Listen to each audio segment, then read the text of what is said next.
Yes, yes, come on. Come this way. Yes, come this way, come on. Come on in. Oh, why, yes, my accent is fake. Thank you for asking.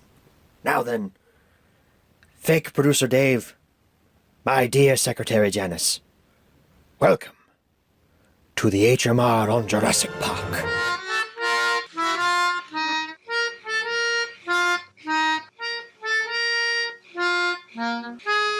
How'd you guys like that intro? I thought my Richard Attenborough impression was pretty decent, if not absolutely horrible. It's somewhere in between there. But as I said, this is the HMR on Jurassic Park, and to those of you who guessed what the mystery film I teased last week was going to be in the comment section in the Kingsman HMR, you probably got a heart from me. Not like my actual heart, but like a heart in the comments, like a virtual heart. There's only one person on this planet that has my heart right now, and she's probably not watching this video.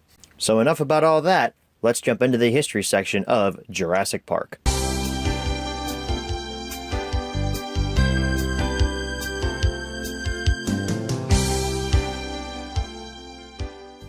So just a quick little disclaimer here.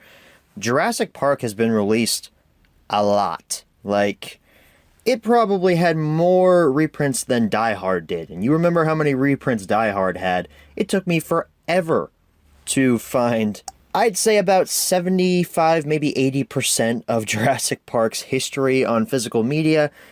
I didn't find everything. I found most of it though, but we're gonna hit the most important dates and a few things in the middle there. So please don't be offended if I miss something. It's because my research skills are just not great. So Jurassic Park first hit theaters on June 10th, 1993. Obviously, I was not alive when this film came out. I was not even conceived yet. My parents had just gotten married the previous year, and I wouldn't come along until 1999, so did not see this one in theaters. I did, however, see this one in 2015. I'll tell this story right now. Back in 2015, when Jurassic World was coming out in theaters, my friends from my church at the time all got together at my pal Justin's place, who had just bought the Jurassic Park trilogy on Blu-ray, and we all sat in his living room and binged all three movies before we were going to go see Jurassic World that night. So yeah, we watched Jurassic Park 1, The Lost World, and Jurassic Park 3. Everyone hated Jurassic Park 3. I'll go ahead and say that right now. Nobody liked Jurassic Park 3. Some people in that friend group liked The Lost World. I didn't. I still don't like The Lost World. But everyone loved the first one. And that was my first time seeing Jurassic Park. And I was just enamored with the film's story and the film's characters.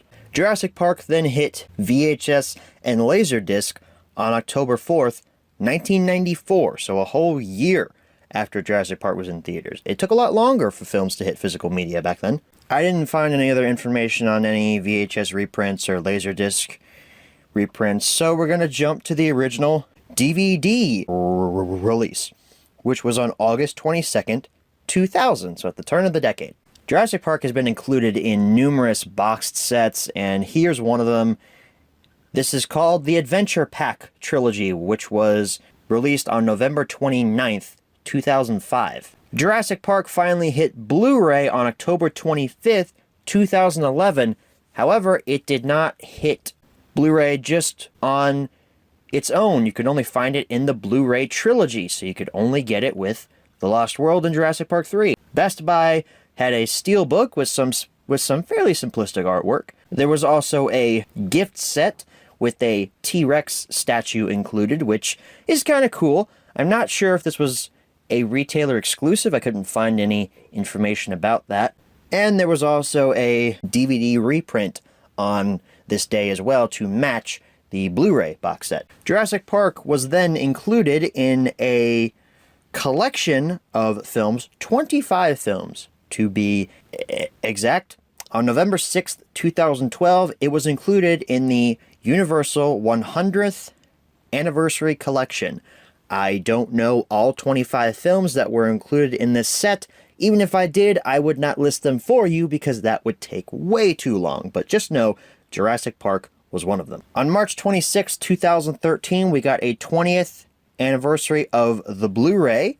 And to my knowledge, I believe this was the first time it was ever put out on Blu-ray by itself. I think. A few weeks later, on April 23rd, 2013, we got the 3D Blu-ray of Jurassic Park, which makes sense because I think it was in 2012, maybe, that Jurassic Park was released in theaters in 3D to commemorate its anniversary. But no, wouldn't that have been 2013? Because 1993 and all that. I think it was early 2013 when this was put out in theaters in 3D. I didn't go see it in theaters in 3D then. I probably should have, but I was 14. I didn't really care all that much. On October 15th, 2013, Jurassic Park was reprinted on DVD with the Best of the 1990s slipcover included. So, cool. Kind of a pointless addition. On May 6, 2014, there was a brand new steelbook for Jurassic Park that was put out. It had a comic book artwork style to its front and back covers. And this was pretty standard with a lot of Universal releases. There were a lot of Universal releases that had this comic book artwork style. I believe we talked about this style when we talked about Wanted. The Bourne films got this comic book artwork style. Hellboy 2 got this artwork style. Fast and Furious did as well. This comic book art style was pretty standard back in 2014, but it's cool that Jurassic Park got one. On October 14th, 2014, Jurassic Park was included in a Steven Spielberg Director's Collection on Blu-ray and DVD. This set included Duel, The Sugarland Express, Jaws, 1941, E.T. the Extraterrestrial, Always, Jurassic Park, and The Lost World Jurassic Park. Then on May 12th, 2015, we got a Blu-ray reissue of Jurassic Park to commemorate Jurassic World that was hitting theaters that year. Got some new artwork on the slipcover, or just artwork on the case. I don't think this had a slipcover. Then, when Jurassic World hit Blu-ray in October of 2015, Jurassic Park and the other Jurassic films were released in these collectible round steel cases. They look almost like canteens. Jurassic World got a steel case like this. It kind of replaced a steel book for Jurassic Park, and this edition, I just can't fathom how stupid this is. It is a round case. How are you supposed to display that on a shelf? It's gonna roll around. Jurassic Park finally hit 4K in a 4-movie collection on May 22nd, 2018. This was a really cool set. I really liked how this looked. Unfortunately, I didn't get a chance to pick it up when it first came out, and now I can't find it anywhere. Funny story about that. My Half Price Books has a copy of the Jurassic Park 4-movie collection. They're missing the 4K discs of the first and second film.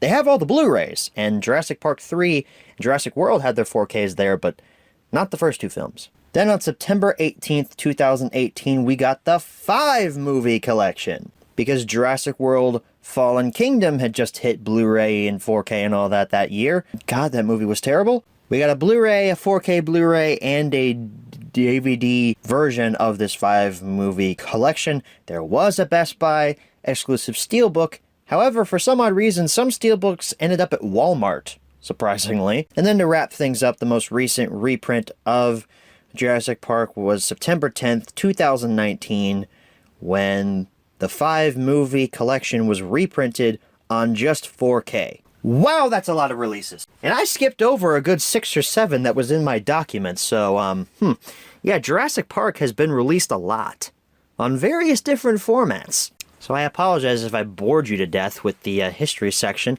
but now let's move on to the close-up where things get interesting.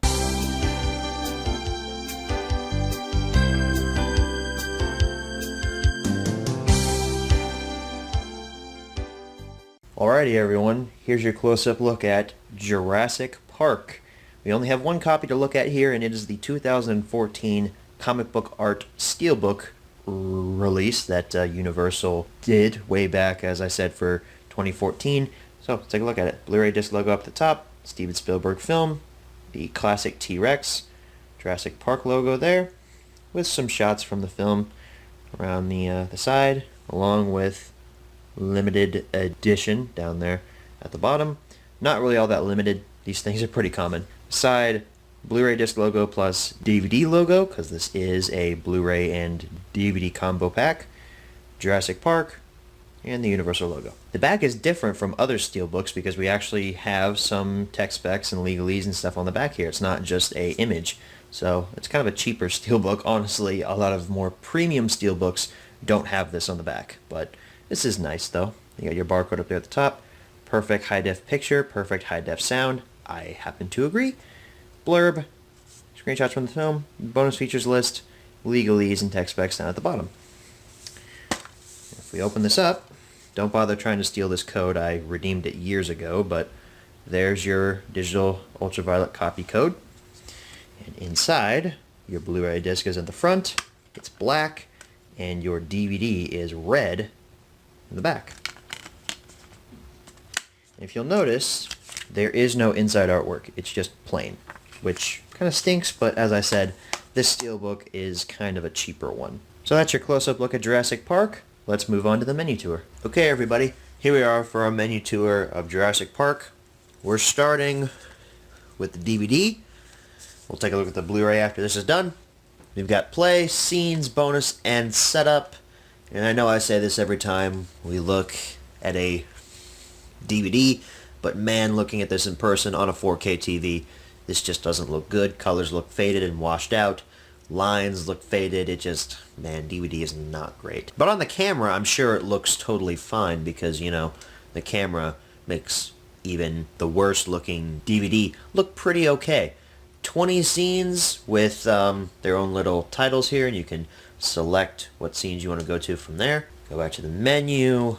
Bonus features on the DVD include a theatrical trailer, and that's it. That's from Jurassic Park 3, that picture there. I can tell because of the way that that dinosaur looks. That's from Jurassic Park 3. That's weird. Setup. Spoken languages, we have English, Spanish, and French, and subtitles English, Spanish, and also French. Alright, here we are for the Blu-ray. So you'll notice that the scenes playing in the background are the same as on the DVD, however they're just now in HD and look so much better. And also, your bar is no longer here, it is over here. This should look familiar to you. So we have play, chapters, setup, extras, how-to, and what's new with Blu-ray Disc Live. We're not going to look at that though. Chapters, I still find this interesting how the chapters are down here at the bottom when they could utilize this space up here, which I know that the space is being used by, you know, the clips in the background, but those boxes are so tiny. But we have the same number of scenes as on the DVD, that being 20, and basically the same setup as how you would find them on said DVD. Why did you go back there? What? Alright, now setup. We have a 7.1 mix for the English track, Spanish 5.1 and French 5.1, and the same subtitles as previous. And the extras, let's see, what extras do we have? We have more extras than on the DVD. Return to Jurassic Park, Dawn of a New Era. Return to Jurassic Park, Making Prehistory. Return to Jurassic Park, The Next Step in Evolution. So that's like a new documentary series, I guess. 3 new featurettes on here. And then archival featurettes. The Making of Jurassic Park. Original featurette on the making of the film. Steven Spielberg directs Jurassic Park. And Hurricane in Kauai featurette. So that's pretty cool. And then a little behind the scenes tab with some more featurettes here. We've got pre-production meetings, location scouting, Phil Tippett animatronics, Animatics T-Rex attack, some storyboards, just a lot of bonus content on this disc. And the theatrical trailer, which I assume is the same one that's on the DVD.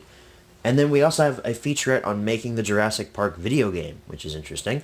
My scenes, that's that bookmark thing that I really don't care about.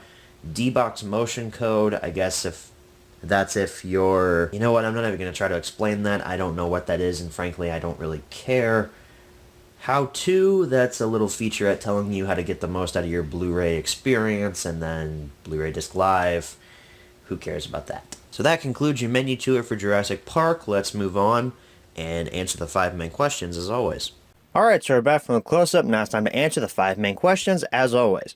Number 1, where can you pick this product up? You can still find the 5 movie collection in stores, actually. You can find the OG version with both 4K and Blu-ray included. So I'd say check your local Best Buy. I would say probably still has this on shelves. Walmart for a long while had a couple steelbooks that were just lingering on their shelves. At least at my location. They're not there now, so they might still be there at yours if you go look. Number 2, is this product still being printed nowadays?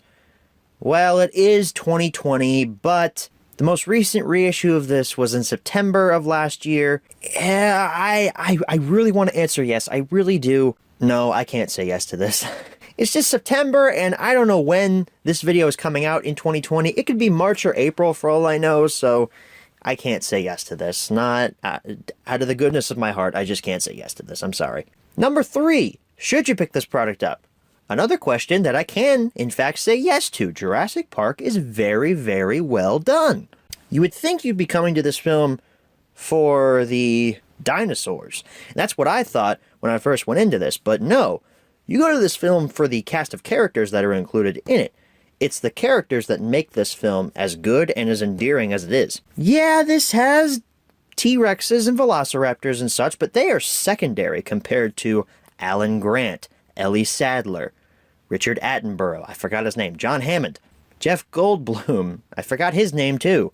Oh, Ian Malcolm. How could I forget? How the hell could you forget Ian Malcolm? Me? What's wrong with you? And not just them, you've also got the lawyer, who I don't remember what his name is. I just remember he's the blood-sucking lawyer. Tim, his sister, I forget what her name is. I am just forgetting everything tonight. Lex, that's it. Robert Muldoon, Samuel L. Jackson, Nedry, also known as Wayne Knight, or Newman, from Seinfeld. You got so many memorable characters here, and they're what make this film as endearing as it is. Because the fact that Steven Spielberg took time to set up these characters in such great ways and make them all distinct in their own little way is marvelous. Without these characters, Jurassic Park just doesn't work as well as it does here with these characters. Because without them, you wouldn't care about anyone getting eaten by the dinosaurs. You would just say, oh, dinosaur, wow, it roared, yay! And that would be it. Jurassic Park wouldn't be memorable without these characters. Jurassic Park would just be seen as another mega shark versus two-headed lizard. I don't know, something from the Sci-Fi Channel. Because it would just be the T-Rexes, the Velociraptors, those things, running around and just eating random people. But because we have such good and fleshed out characters in this film, we care about what happens to them. At least I do. I forgot how many tense scenes are in this film. I mean, this movie it's kind of scary, honestly. It's set up to be kind of like a horror film, especially the opening. The opening is chilling with the arrival of that Velociraptor and how he grabs onto that worker's legs and carries him up in the air. I love how Spielberg holds off on showing what the raptor looks like. You can kind of catch a glimpse of his head in that crate, but for the most part, he is kept hidden. You can only see him through spotlights. Although the scene where Muldoon is saying, "Shoot ha!" and it's a close-up of his lips, that's a little weird. Probably could have done without that. And then we get the lawyer who's introduced, and then we get Sam Neill and Laura Dern as their characters. I love, by the way, that the film never explicitly states that Sam Neill and Laura Dern are a thing. It shows you that they are a thing through body language and their conversations with one another, but the film never explicitly states that. I love that. Show, don't tell. And then John Hammond, who is the most likable villain you could ever see in your entire life. I say he's the villain because he's kind of the one who's responsible for what happens on the island. I mean, yes, Nedry is the one who shuts down the power, technically, but Hammond was the one that created the dinosaurs. If he never created those dinosaurs, that island would just be a tropical paradise, and Wayne Knight shutting off the power would just be a minor inconvenience.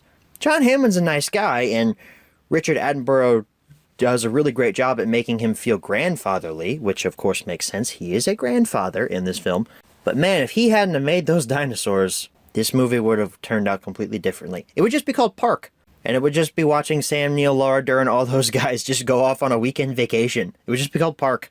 Not only does this film have great characters, it's got great commentary on, hey, should we have done this? Should we have created dinosaurs? Like, it's not just all stupid and fun and games. There's some actual legitimate conversation about, hey, maybe we shouldn't have done this because this is a bad idea.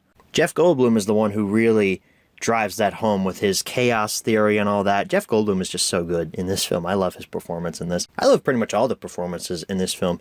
So the characters are great. It's got great commentary on consumerism and commercialism and how you patented it, you slapped it on a plastic lunchbox, and now you're selling it. What about the dinosaurs? Are they good? Heck yeah, they're good. Jurassic Park was one of the first films to really pioneer CGI movement in creatures, living biological creatures and how they move. And the CGI in this, yeah, it still holds up. It looks pretty daggone good for 1993. And part of that is because of the blend between CGI and puppetry. Not everything in this film is CG. Not every dinosaur is CG. It's mainly just when they walk. When the T-Rex, in the famous and most tense scene in the entire film, when the T-Rex walks out of the paddock, that is CG. But when the T-Rex is stationary, and he's just, or she, I should say, she's looking around and she throws her head down through the Jeep and breaks the sunroof, that's a puppet. That's an animatronic. And the animatronics look great too. It's just a seamless blend. The Velociraptors, though, are pretty impressive pieces of technology as well. I mean, they are more seamless than the T-Rex. And the T-Rex is really great too in how it blends. But the Velociraptors, man, this film proved that there was something more scary than a Tyrannosaurus Rex. Those raptors are freaky. And I love how Spielberg took just one little moment, one tiny little moment, to give the raptors a little bit of character. You don't know what I'm talking about. There's a scene towards the end of the film where Lex and Tim are hiding in a kitchen from two velociraptors. They figure out how to open the door, they walk inside, and one of the raptors snaps at the other raptor. And the other raptor hisses at the other raptor, kind of like, Sheila, you've done this before. Don't you do that again or I'm going to have to snap your neck. Like, man, that's cool. Like, it just those little moments like that give these dinos some little bit of character. Like, they actually can think and are not just animatronics, or they're not just tools to move the plot forward. Or when the T-Rex roars at the end, like she's victorious. Man, I just keep thinking about the tense scenes. Now I'm thinking about the kitchen scene and how tense that is with the raptors walking through, gonna eat Lex and Tim. Lex and Tim, let's talk about them. Child actors.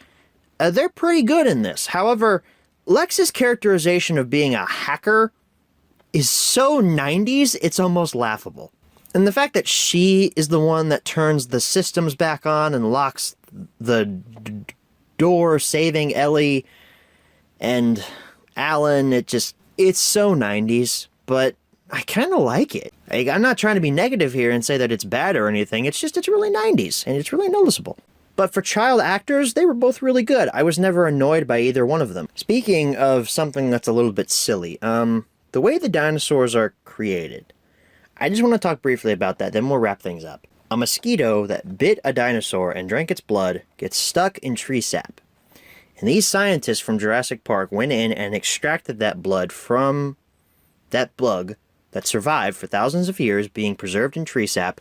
You mean to tell me that a different mosquito bit a different dinosaur, and there were enough mosquitoes preserved in tree sap that they call amber here? Every species of recognizable dinosaur was recovered?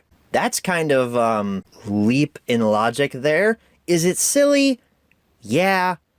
Is it kind of plausible? Look, it's kind of the best explanation I think they could have come up with, because it's sort of scientifically plausible. I mean, yeah, over time, tree sap would harden, turn into rock, and, turn into a fossil, and it could happen. It's just a little far-fetched to think that, well, we recovered every single recognizable dino from every single recognizable period of the almost said crustacean, from the Cretaceous period and Jurassic period and all that stuff. We found them all, guys.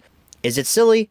Yeah, but I don't think about it too much because the film is just too damn fun. Also, the fact that the dinos are breeding on the island, that subplot doesn't really go anywhere. I mean, Alan finds the eggs and is like, the dinosaurs are breeding. And then they leave. We never bring that up again. That was just kind of dropped. Same thing with the Barbasol shaving can. I think Spielberg had plans for that can because he spends an abhorrent amount of time showing that can get covered in mud. So yeah, if you couldn't tell, I highly recommend Jurassic Park. It is such a fun time. And such an easy movie to watch. Number 4, where should you pick this product up? If you can find it at Best Buy, it might still be at full price though. Probably look online. There's a ton of Blu-rays out there that you can buy. And number 5, what price should you pay? I'm not going to give you a price for every single edition of Jurassic Park. I'm going to say for any version of the single disc DVD version of Jurassic Park, I don't know, 5, maybe 6 for that. If you haven't upgraded, I guess. Blu-rays, though, those are more common than coasters, so 5, maybe 10 for that. If you can, actually, the steelbook that I have is really awesome, and I really like the artwork on it, so you should probably find that one. I think I bought this for like $20, maybe 25 at FYE back in the day. It was featured in a few videos I made back then, so it was kind of expensive. I remember it being more expensive than I probably should have paid for it, but my mom bought it for me. It was an early birthday present, so that was kind of cool. And for the 4K, man, I wish I had the 4K. I've heard it looks really good. I don't think Jurassic Park had a single disc 4K, not that I remember, at least. It's not in my document, so I think it was only available in multi-packs. I'd say 20, 25 for a multi-pack, maybe 30. If you really want Jurassic World Fallen Kingdom, which you shouldn't, that movie is ass, or Jurassic Park 2 or Jurassic Park 3, which are arguably equally as ass as Jurassic World Fallen Kingdom, yeah, go for the 5 movie pack, actually. You get more bang for your buck that way.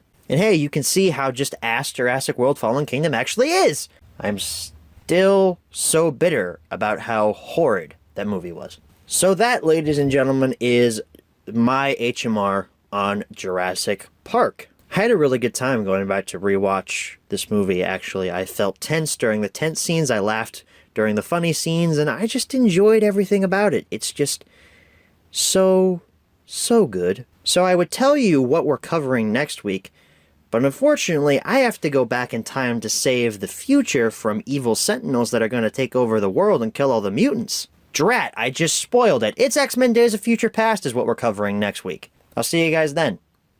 Thank you all so much for watching, and as always, good night, everybody.